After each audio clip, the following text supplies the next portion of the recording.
বজালীৰ বৰ্ষাদেৰী বুঢ়া গোসাঁই ঘৰৰ দুদিনীয়া বৰ্ণাঢ্য কাৰ্যসূচীৰে 93 সংখ্যক প্ৰতিষ্ঠা দিৱস উদযাপন 1932 খ্ৰীষ্টাব্দৰ 28 ফাগুনত প্ৰতিষ্ঠিত হোৱা বৰ্ষাদেৰী বুঢ়া গোসাঁই ঘৰ প্ৰাংগণত এইবেলু গয়া সমিতিয়ে 27-28 ফাগুনত দুদিনীয়া ধৰ্মানুষ্ঠান পালন কৰে। বন্তি প্ৰজ্বলনেৰে শুভাৰম্ভণি কৰা কাৰ্যসূচী ৰূপায়ণ কৰে গয়া সমিতিৰ উপসভাপতি তৰুণ ৰয়ে। ইয়াৰ পিছত প্ৰাতঃ প্ৰসংগ, স্মৃতিতৰ্পণ, বৃক্ষৰোপণ, ভাগৱত শোভাযাত্ৰা, ভাগৱত পাঠ, নৱনিৰ্মিত মণিকূট উদ্বোধন, ভাগৱত আদৰণি কাৰ্যসূচী সফল ৰূপায়ণ কৰে। ভাগৱত শোভাযাত্ৰা উদ্বোধন কৰে অৱসৰপ্ৰাপ্ত অধ্যক্ষ মানিক তালুকদাৰে। ভাগৱত আদৰণি জনাই উদ্যোক্তা সমিতিৰ সভাপতি মৰ্মেশ্বৰ ৰয়ে। লগতে উদ্বোধক মানিক তালুকদাৰ আৰু মৰ্মেশ্বৰ ৰয়ক সম্বৰ্ধনা জনাই উদ্যোক্তা সমিতিয়ে।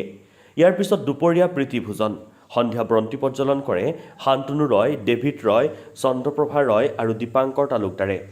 নিশা নাগাৰা নাম উদ্বোধন কৰে বজালী জিলা পৰিষদৰ প্ৰাক্তন অধ্যক্ষ ৰঞ্জিত হালৈয়ে।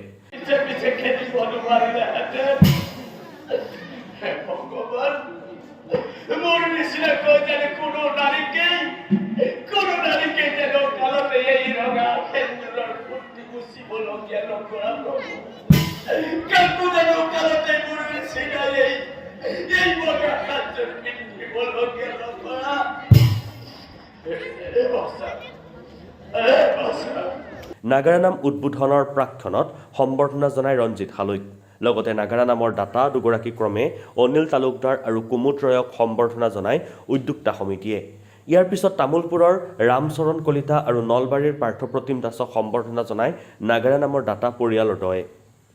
পাঠক ৰামচৰণ কলিতা আৰু পাৰ্থপ্ৰতিম দাসে নাগাৰা নাম পৰিৱেশন কৰি মহাচন্ন কৰি ৰাখে উপস্থিত ভক্তপ্ৰাণ ৰাইজক। আজি 28 ফাগুন 1431 ভাস্কৰাব্দ আমি বৰহাদেৰী বুঢ়া গোসাঁই ঘৰ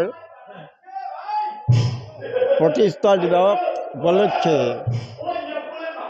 93 সংখ্যক প্ৰতিষ্ঠা দিৱস আমি উদযাপন কৰিবলৈ লৈছোঁ।